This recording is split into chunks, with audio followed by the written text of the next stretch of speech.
Shalom, kali ini saya akan menjelaskan tentang Kitab Keluaran. Kata Keluaran adalah terjemahan dari bahasa Yunani, Exodus yang berarti keluar, dalam Keluaran 19 ayat 1. Nama yang diberikan kepada kitab itu dalam Septuaginta. Meskipun tidak seluruhnya menggambarkan isinya, nama-nama ini tepat untuk kitab itu, karena salah satu bagian terpenting adalah peristiwa keluaran dari Mesir. Kitab Keluaran melanjutkan catatan sejarah awal umat Ibrani di Mesir sesudah kepindahan Yakub pada pasal 1 ayat 1 sampai yang ke-7, sampai pada pengesahan Israel sebagai umat Allah di Sinai pasal 19 sampai yang ke-24. Kendatipun Musa merupakan tokoh manusia yang utama dalam kisah-kisah Keluaran, cerita yang sebenarnya adalah karya penebusan Yahweh dalam melepaskan Israel dari perbudakan di Mesir dan menetapkan hubungan kovenan yang unik dengan bangsa itu. Kedua, perbuatan Allah ini menunjukkan maksud baik Allah untuk menepati janji-janji yang dibuat generasi lampau pada Abraham dan para bapa leluhur. Pasal 3 ayat 7 sampai yang ke-16. Peristiwa keluaran Israel dari Mesir merupakan model penebusan perjanjian lama dan berbarengan dengan upacara kovenan di Sinai, merupakan titik tertinggi dari sejarah keselamatan di perjanjian lama. Selanjutnya adalah tentang penulisan kitab Keluaran, yaitu para pakar yang menerima Musa sebagai penulisnya untuk sebagian atau untuk seluruh Keluaran memperkirakan bahwa karya penulisan itu dilakukan sekitar abad ke-15 atau ke-13 SM. Bergantung pada pandangan yang diambil sehubungan dengan menentukan tanggal terjadinya peristiwa keluaran. Sarjana-sarjana Alkitab yang berpegang pada pandangan lebih dari satu penulis yang dikaitkan dengan hipotesis dokumen-dokumen untuk komposisi Pentateuk membagi keluaran ke dalam 3 sumber utama. Yang pertama adalah sumber Y atau Yahwis, yang kedua sumber E atau Elohis, dan yang ketiga sumber P, Priestly atau imam. Selanjutnya adalah tema-tema utama dalam kitab Keluaran, yaitu yang pertama Yahweh. Pernyataan Yahweh atau Yehova kepada Musa sebagai pelepas Israel yang ditetapkan oleh Allah menandai satu tahap baru dalam penyataan diri Allah pada umat Ibrani yang terjadi secara bertahap. Nama Allah biasanya diterjemahkan "Aku adalah" dan menunjukkan semua aspek pribadi, abadi, dan memadai dari hakikat dari karakter Allah. Yang kedua yaitu 10 tulah. Naskah kitab Keluaran menyatakan bahwa konfrontasi antara Musa dan Fir'aun pada dasarnya merupakan suatu pergumulan kosmis antara Yahweh, Allah yang benar, dan ilah-ilah palsu dari agama Mesir. Dalam Keluaran 12 ayat 12, Keluaran 15 ayat 11, Keluaran 18 ayat 11. Inilah sebabnya Yahweh harus meninggikan Musa pada suatu kedudukan sebagai Allah sehingga ia dapat melawan Fir'aun sebagai orang yang sederajat, karena jabatan Fir'aun adalah perwujudan secara fisik dari Aten, dewa matahari, pada pasal 7 ayat 1. Selanjutnya adalah tentang Paskah. Konteks sejarah dari peristiwa Paskah yang mula-mula pada Keluaran 12 adalah tulah terakhir melawan Fir'aun, orang-orang Mesir, dan dewa-dewa Mesir. Tulah kematian ini mempercepat pelepasan umat Ibrani dari penindasan dan perbudakan pada ayat yang ke-21 sampai yang ke-27. Generasi-generasi mendatang diperintahkan untuk merayakan Paskah sebagai suatu hari raya untuk memperingati kelepasan umat Ibrani yang dilaksanakan oleh kekuatan tangan Yahweh yang perkasa, yaitu melawan tangan kuat Fir'aun pada pasal yang ke-13 sampai yang ke-14. Selanjutnya adalah ke-10 hukum.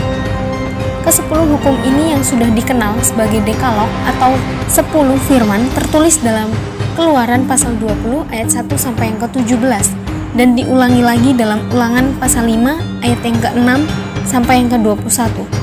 Bertolak belakang dengan undang-undang lain yang dinyatakan oleh Allah dalam Pentateuk. Maka Musa tidak disebutkan sebagai perantara dari perintah-perintah ini. Sebaliknya, Allah sendiri yang menulis hukum-hukum ini pada 2 loh batu dan berbicara secara langsung kepada seluruh umat Ibrani itu. pada pasal 20 ayat 1 dan pasal 32 ayat 16. Sungguh menarik, Yahweh menyatakan bahwa ia berbicara kepada umat itu dari langit, bukan dari Gunung Sinai. Hal ini dikatakannya setelah menyampaikan 10 firman pada umat Israel, pasal yang ke-20 ayat yang ke-22, dan selanjutnya adalah kehadiran Allah.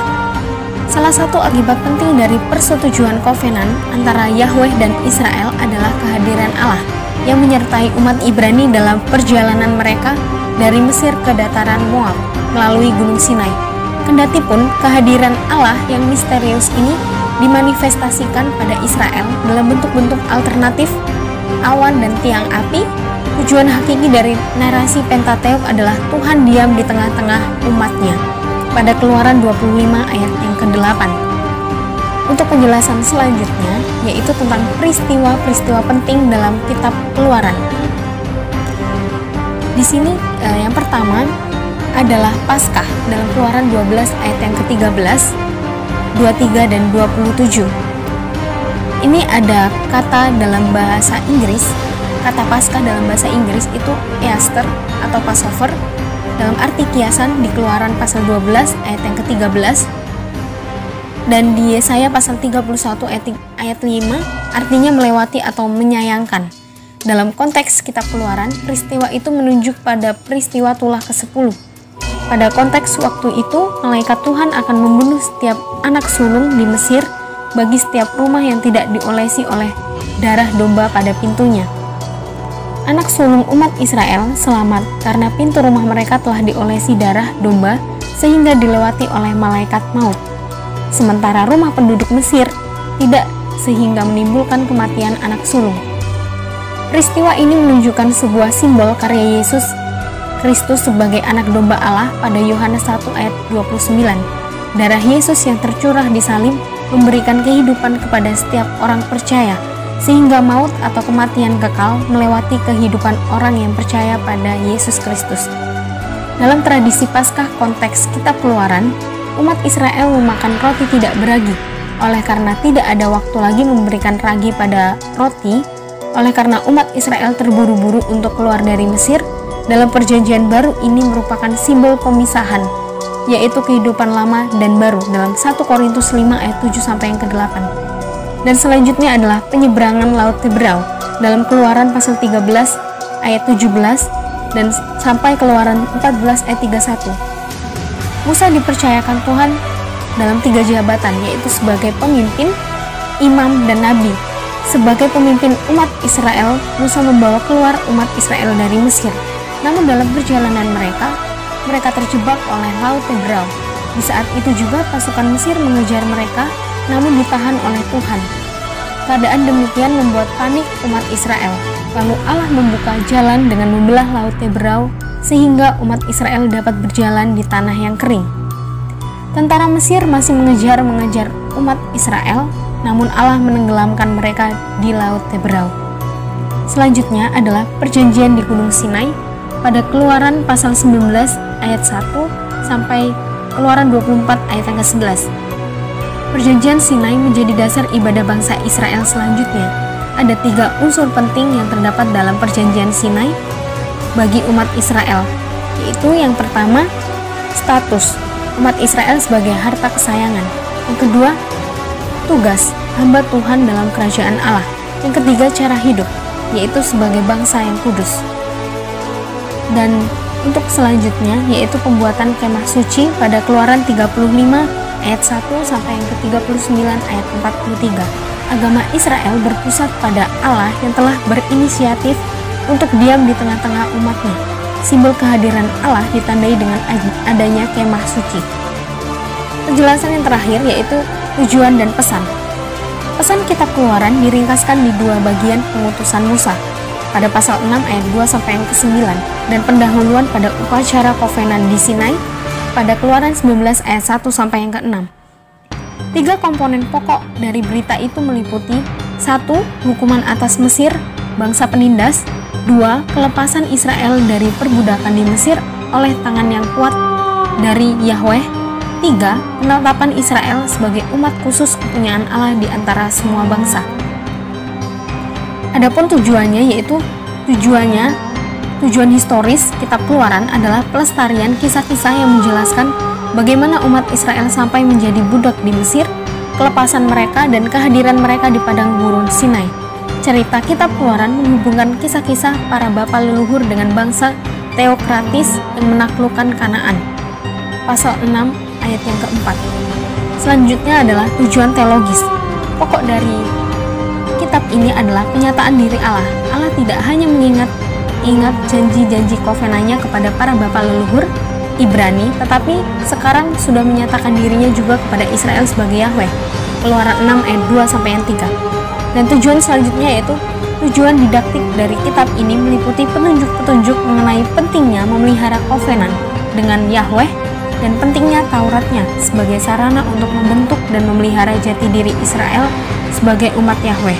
Pada Keluaran 23 ayat 20 sampai yang ke-23.